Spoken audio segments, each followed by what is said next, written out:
Good morning, good afternoon, and good evening to anyone who's watching this video. My name is Mohammad Ikrar Amin, and today I will be presenting and demonstrating my final year project UniSentinel, a web-based security information and event management system under the supervision of Dr. Muhammad Najwati Yusuf. A university infrastructure is described as an open collection of networks interconnecting student research labs, admin computers, and libraries utilizing wired and wireless connections with both authenticated and anonymous users. Such an environment is open to internal and external attacks that could lead to DDoS attacks, data breaches, and even ransomwares. Quick reaction to security incidents required the collection and automated processing of huge data logs and taking relevant steps to mitigate the security threats. Our computer generate hundreds of different type of logs such as auditing logs, security logs, and health checks on daily basis. Now, there are few problems in managing these logs and overall security of a university. This includes the sheer absence of log collection but ignorance of logs, short logs retention period, and inability to prioritize important logs. Now, this leads to increased attacks on universities, especially in the pandemic time, and results in late response to attacks. This makes sense as it becomes impossible for humans to go through all the logs manually. Now, I propose a solution to develop a system which actively monitors university assets, which includes network, servers, network devices, and security devices for any attack patterns and threats in near real time to respond promptly and on time. Now, this project is utilizing log collectors to gather logs, analyze those gathered logs, and based on the logs, it will alert any attack is found. Now, the system has four main modules: network devices, PyIDS, web server, and mobile application, which will be later discussed. Now, as for the objective, there are four main objectives. The first one is to collect logs from network devices such as IDS and N devices. The second one is to detect attacks using PyIDS in near real time using correlation and event rules. The third one is to alert and notify the IT admins of any detected attacks through a mobile application. And the last one is to visualize the analyzed attack in graphical form using charts and graphs. Now, for the module diagram, I have four main modules as I discussed before. Now, the first one is network devices, which has two main functionalities: log collection and internet connection managing. Now, the log collection will collect the logs and send it to the web server using the internet connection.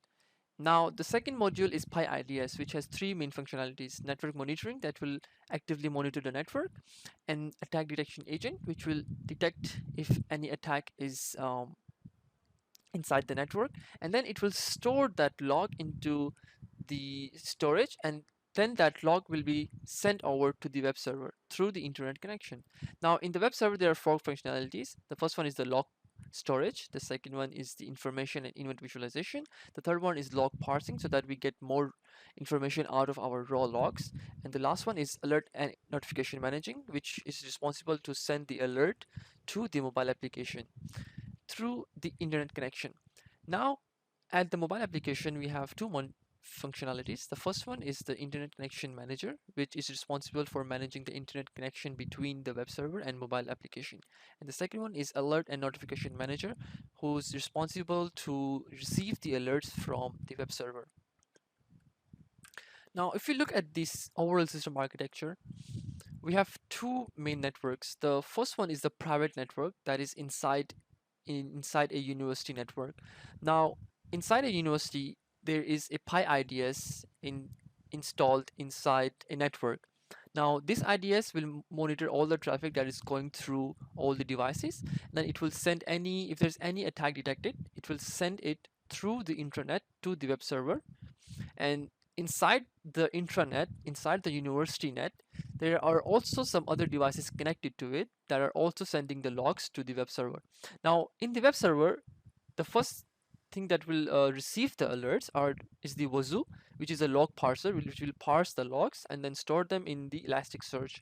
Now, Elasticsearch all the data from the Elasticsearch will be used in Kibana, which is an information and event visualization tool, which we will be able to use to create dashboard and visualizations.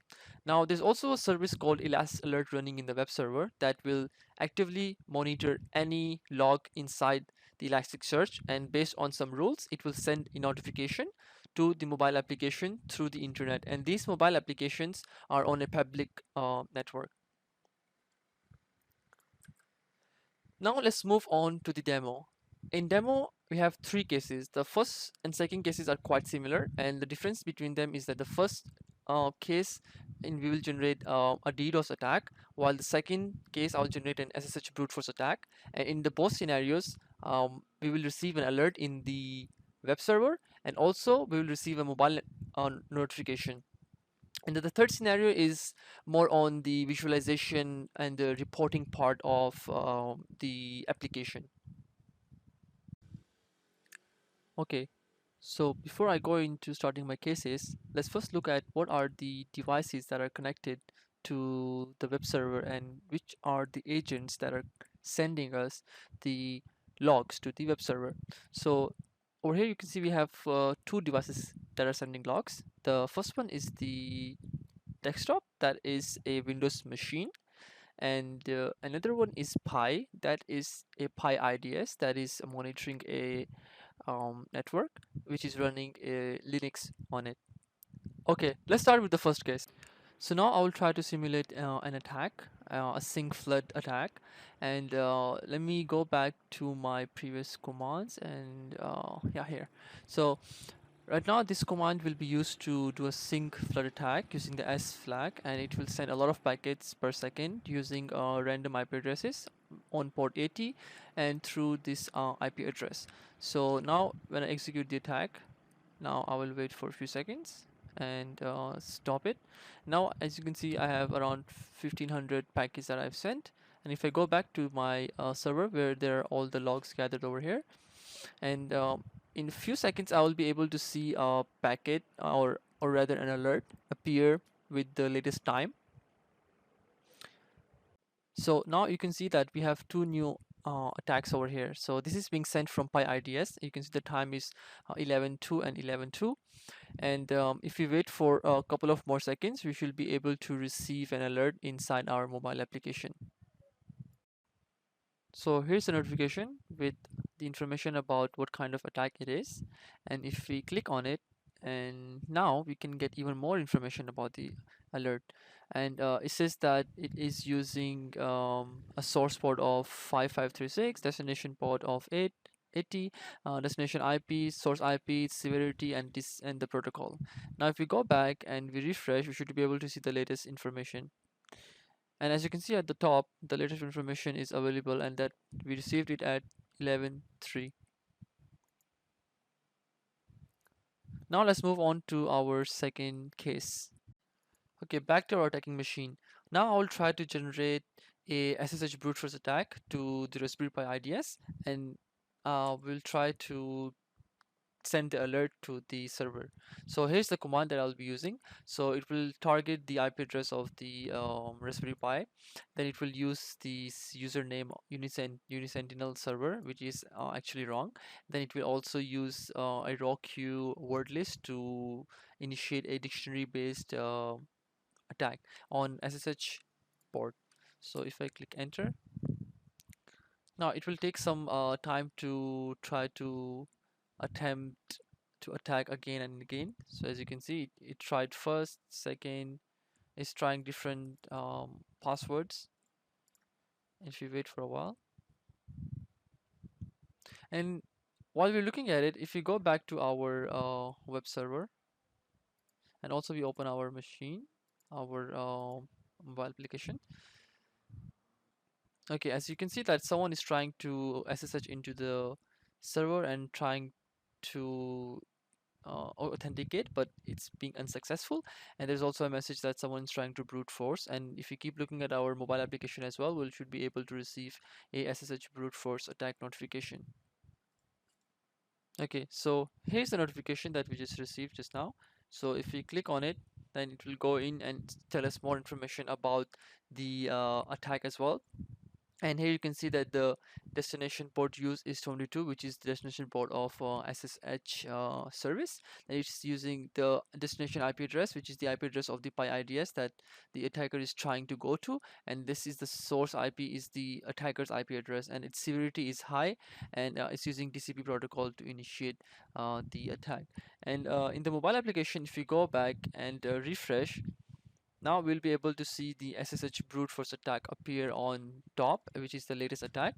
And if you want to search the attack, we can search for it. For example, if you want to see all the SSH attacks, we can see all of them by their time. This one, the first one happened just now. The other one happened on yesterday, and some more attacks. And if you search DOS attack, you can see all type of DOS attacks.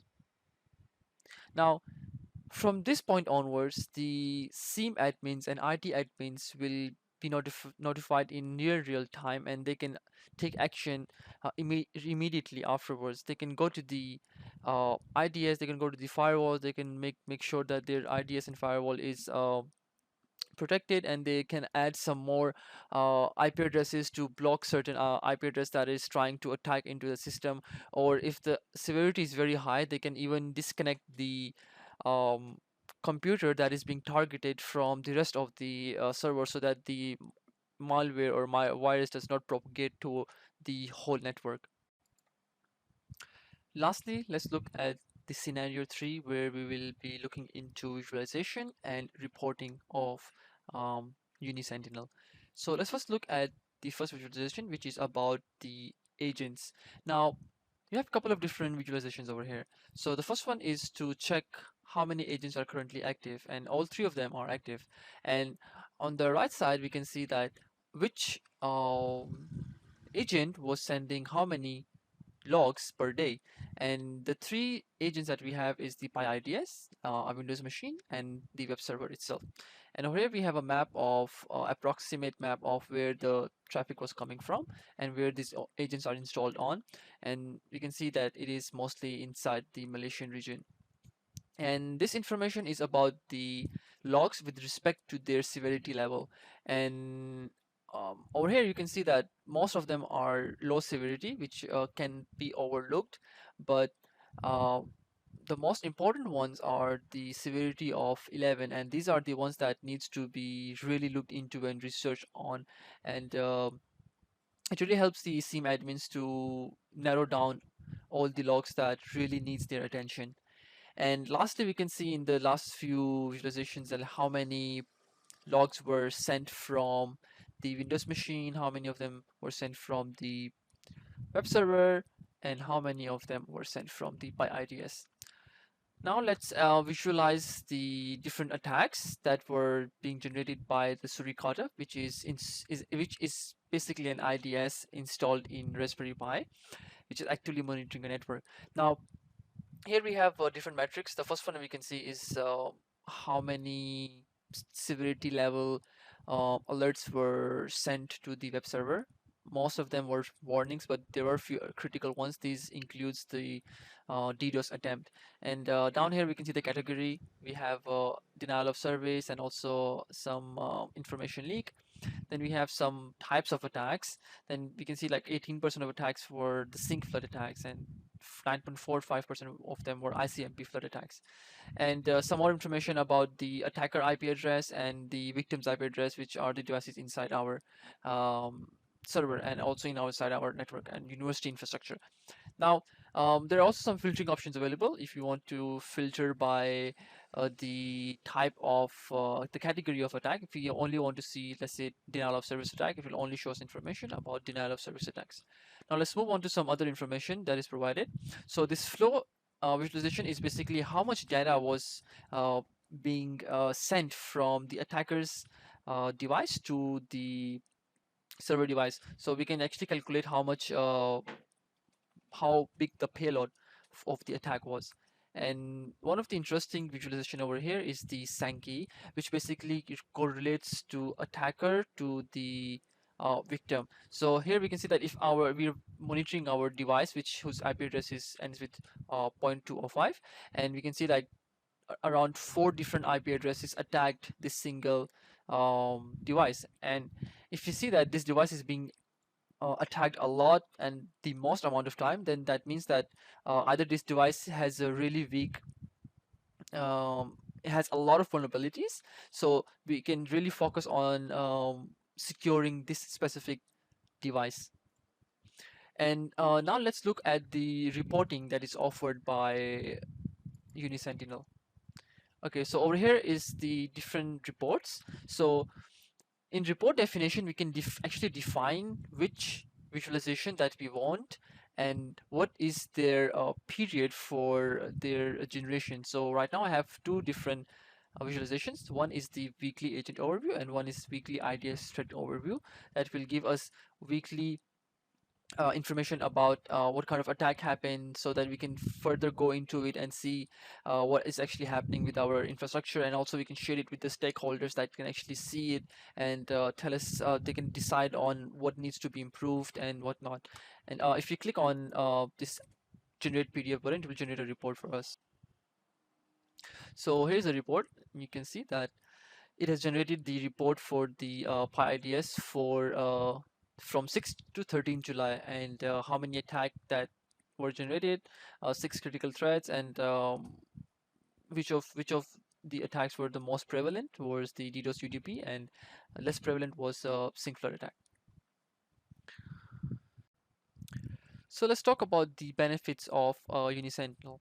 First of all, it's an open source project, so it is built entirely using all the open source tools, and which makes it completely open source. The second one is the automation, log collection, analysis, detection, and alerting. It's all automated. It needs very minimal interaction of IT admins and SIEM admins, and it also provides a very quick response. Since we're using UniSentinel Alerter, which is a mobile application that I developed for receiving alerts, it makes it possible to receive the alerts in near real time for a very quick response by the IT admins and all the stakeholders that are responsible for it. And this project also provide a better insight towards the whole infrastructure of the university. It provides in-depth knowledge about what's actually happening and what's being communicated between different devices inside the network. And this is it up for my presentation and demonstration. And thank you for listening to my presentation, and have a nice day.